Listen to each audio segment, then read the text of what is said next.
Isang termino na naman ang natapos. Ngayong taong 2016, inihahandog sa inyo ang accomplishments ng ating Congressman Nicasio Aliping Jr. Mula nang siya ay mailuklok at manungkulan sa ating lungsod. Our congressman has actively done his mandate as a legislator sa House of Representatives. We are all for peace, progress, and prosperity. And if this is the clamor of our brothers and sisters in Mindanao, then by all means, let us give it to them now. He authored and co-authored various House measures at ilan nga dito ay naisabatas. Dahil sa aktibong partisipasyon at serbisyo ng ating congressman, he was named as one of the 10 best performing congressmen ng ating bansa. Ipinadala na rin siya ng ating bansa bilang pinatawan sa iba't ibang international conventions. Support the enactment of House Bill 4649 establishing the Cordillera Autonomous Region. Cordillera Pride, ika nga nila. Maliban sa legislation, the congressman reached out the hands of those who are in need sa kanyang projects under constituency concerns.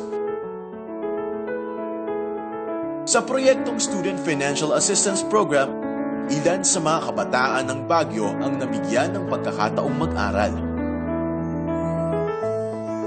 Malaki po ang naitulong po ng scholarship po na binigay po ni Congressman. Kung nagkaroon pa ako ng scholarship, hindi ko na po inaalala kung ano po ang kailangan gawin ng aking mga magulang na paghihirap. Ang nanay ko hindi na po kailangang maghanap ng labada. Ang tatay ko hindi na po kailangang magpakamatay sa pagtatrabaho dahil po dito at salamat po sa ating Congressman.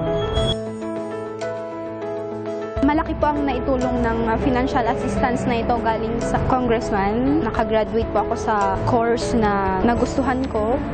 Para hindi madagdagan ang unemployment rate sa ating lungsod, panibagong programa ang inilunsad kasama ang Department of Labor and Employment o DOLE para makapagbigay trabaho sa mga fresh graduates.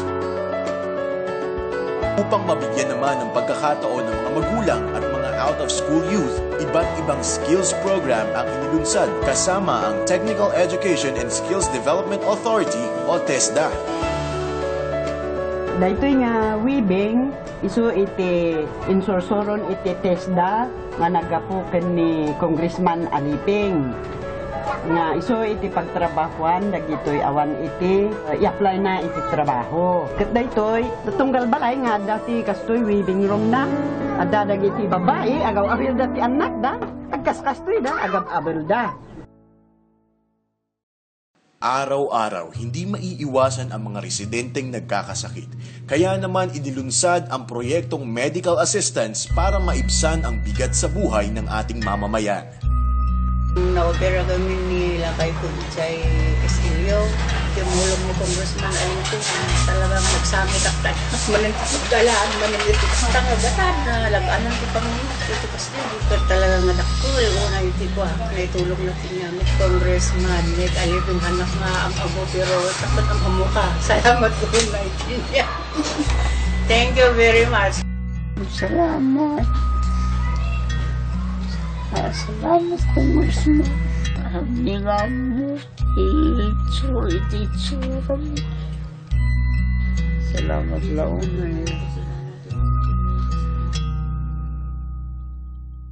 Mula nang manungkulan ang congressman, libo-libo na rin ang naitalang natulungan sa proyektong ito. Mas marami pa ang nabigyan ng tulong sa proyektong Assistance to Individuals with Crisis Situations sa Department of Social Welfare and Development. Under Department of Public Works and Highways or DPWH, there were also various projects for infrastructure. Isa nga dito ang rehabilitation ng Baguio Athletic Bowl.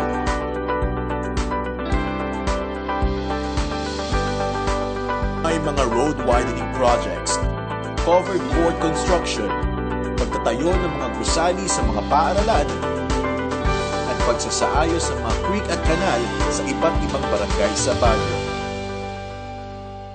Ang pagsisilbi sa mga residente ng Baguio, kabi-kabilaan mula nang maitaguyod ang Baguio Congressman's Social Responsibility Foundation.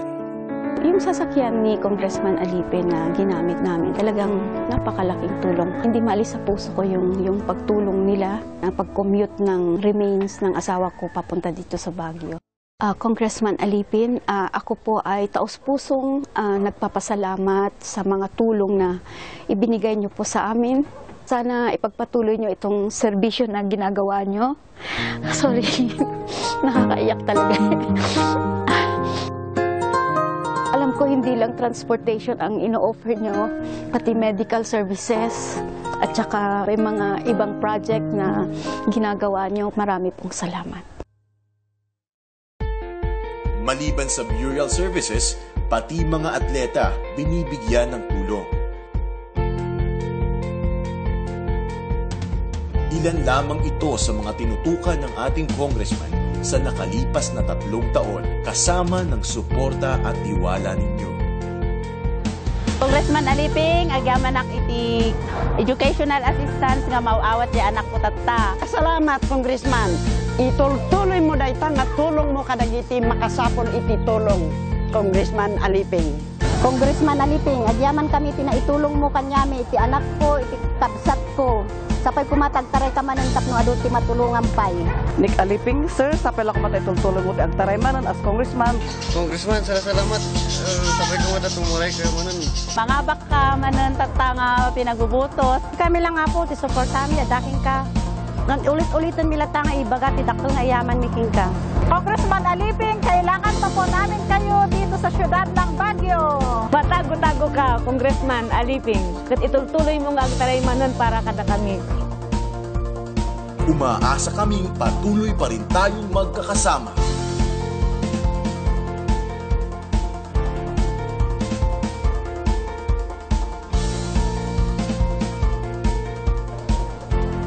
Sa ating paglalakbay tungo sa magandang Baguio, samahan ninyo muli ako at ang A1 Team para sa patuloy na serbisyo para sa ating lungsod. Mabuhay ang A1 Team, mabuhay ang Baguio. Ako po si Nick Aliping Jr., ang iyong alipin ng bayan. Maraming salamat po.